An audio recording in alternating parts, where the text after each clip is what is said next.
This Day in Sports History. It's This Day in Sports History. Thanks for checking it out. If this is your first time, welcome. If you've been here before, thanks for coming back.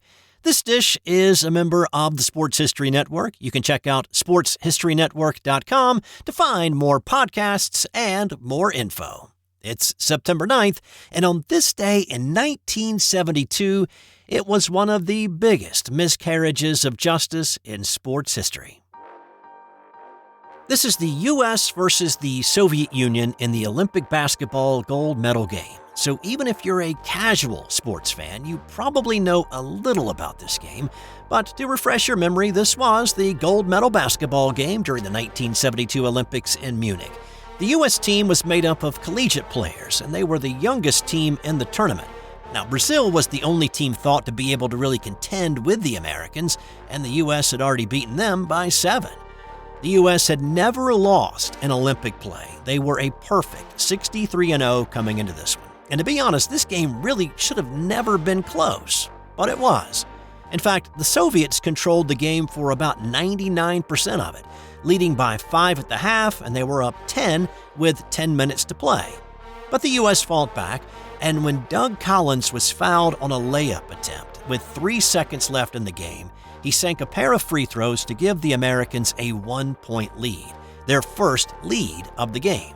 Now first, that foul on Collins was despicable. He was undercut by the Russian defender, and he went flying into the stanchion. But he got up, dazed a little bit from the hard foul, and he gathered himself to hit those free throws. The controversy started on Collins' second free throw. As he was about to release the shot, the horn sounded inadvertently. The shot went in, and it counted. 1-point lead for the U.S. The Soviets grabbed the ball as it dropped through, immediately inbounded it, and then at half court, play was stopped, with the Russian coach saying that he'd called a timeout, which was the reason that the horn had blown during Collins' free throw attempt. But here's the thing, no timeout was taken. Instead, they reset back to the baseline to throw it in again, and this time with 1 second. The inbound pass came in, the Soviets attempted a 3/4 length shot, the horn sounded to end the game, and the Americans celebrated on the court. But hang on a second.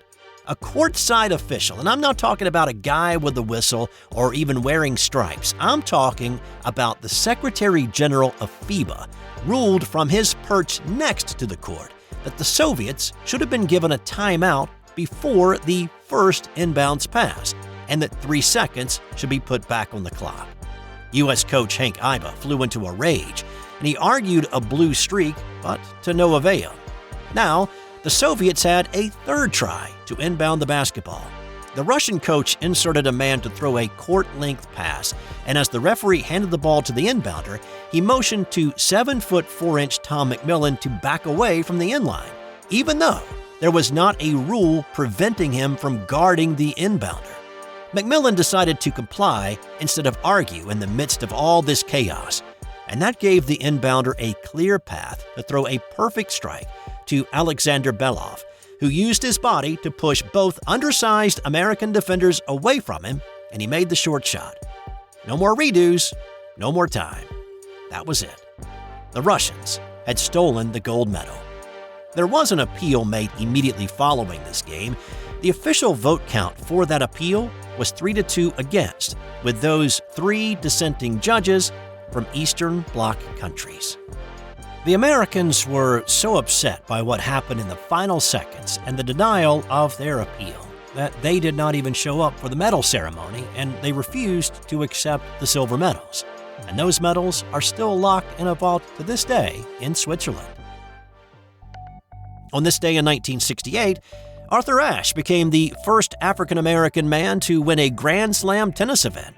This was the first year of the Open era, meaning that professionals and amateur players were allowed to compete in the Grand Slam tournaments. Ashe had won the U.S. amateur event earlier in the year, and when he won the first so-called U.S. Open on this day, he became the first to ever win both in the same calendar year. Ashe squared off with Tom Akker at the West Side Tennis Club. Ashe was the 5 seed, the Dutchman Akker was the 8. Ashe had a powerful serve, and that was on full display in the first set when he had 17 service aces. Ashe also used a number of lobs to try to keep Ache sprinting, but this match turned into a marathon, going to a fifth set. Ashe was able to break Ache twice in the final set to win 6-3 in the fifth, becoming not just the first black man to win the U.S. Open, but the first black man to win any Grand Slam title. The 25-year-old Ashe realized the social importance of what he had just done after the match when he said, "There are a lot of social and racial problems. I have a mandate to do all I can. We have to learn from mistakes. We all know the problems in the world. The solution for the future is to study the past." Ashe was still a student at West Point and an amateur, so he was not able to cash the winner's check from this tournament. It would not be until he got out of West Point and completed his service tour in 1969 that he would begin to play as a pro. On this day in 1960, it was the first ever regular season football game in the new American Football League. So this was the other league that had been started by wealthy businessmen that had initially wanted to put a team in the NFL, but they'd been rebuffed, and so Lamar Hunt and others started their own league. There was a lot of oil money flowing through the AFL, especially in Texas, and the teams that had oil men as part of their ownership group spent lavishly on players. But this first game in the AFL was between the Denver Broncos and the Boston Patriots, and these teams were considered to be more working-class teams. At this point, neither the Patriots or the Broncos had money to burn on player salaries, but they did what they could, and the Patriots' Gino Cappelletti is the answer to that really obscure trivia question: who scored the first points in the AFL? Cappelletti booted a 34-yard field goal to give Boston the early lead. Denver scored a touchdown before the half to make it 7-3 at the break. The Broncos added more points in the third when Gene Mingo took a Patriots punt back 62 yards for the score. Mingo was Mr. Excitement and do everything for the Broncos. Later that year, he scored the first points at the old Mile High Stadium when he kicked a field goal. He also passed for a score in the 1960 season. Mingo still holds the record for the longest touchdown run in Broncos history with an 82-yard scamper, but that wouldn't come until 1962. So back to this one. When Mingo scored on the punt return, it was 13-3 Denver. Boston added a score in the fourth, but that was it. When the first AFL game went into the books, the Denver Broncos had beaten the Boston Patriots 13-10. So, from the Patriots' first game in franchise history to one of the more embarrassing and costly games for the Patriots in the history of the NFL. On this day in 2007, the Patriots were caught stealing the opposing team's signals from an area they were not supposed to be located in.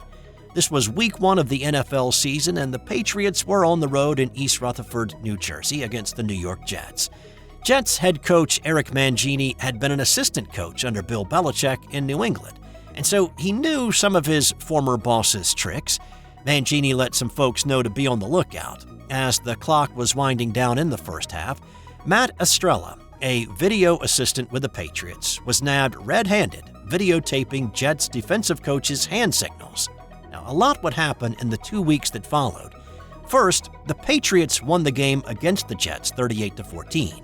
When confronted with the evidence, Belichick admitted to filming opposing team signals. His defense to Commissioner Roger Goodell was that he thought it was legal. After a quick investigation, it was determined that the Patriots had been stealing signals since the 2000 season. Of course, they won the Super Bowl after the 01, 03, and 04 seasons. Belichick was fined $500,000 for his role in what became known as Spygate, and the Patriots incurred a $250,000 fine. New England was also penalized by having a first-round draft pick taken away. But then, something curious happened that will keep conspiracy theorists talking for a while. At the end of the investigation and the fines, the spying tapes and all the notes were destroyed by the league. To many, including some in Congress, that seemed a bit shady. Senator Arlen Specter brought Commissioner Goodell to answer some hard questions in front of Congress with the directive, "We have a right to have honest football games." Specter wanted to know why. there was such haste to impose the penalties and then destroy the evidence before the full extent of Spygate was uncovered. Spector came up short of calling Goodell's actions a cover-up, but he didn't exactly dismiss the idea. He raised the possibility of congressional hearings and canceling the NFL's antitrust exemption if Goodell's answers weren't sufficient. Now, one of the biggest allegations that was never fully answered during this time was the allegation that the Patriots had videotaped St. Louis during a walkthrough practice prior to Super Bowl 36. The Rams had been double-digit favorites in that game. Instead, New England won their first NFL championship with a 20-17 win in Super Bowl 36. And time now for today's Nothing to Do with Sports fun fact. Did you know that a woodpecker's tongue retracts into its skull and actually protects the woodpecker's brain while pecking the bark of a tree at high speed? I surely didn't before I read that fact, and that is amazing. That's all I've got for you today. This and every episode of This Day in Sports History is researched, written, voiced, and produced by me, Steve White. Enjoy the rest of your day, and I'll see you back here tomorrow for another edition of This Day in Sports History.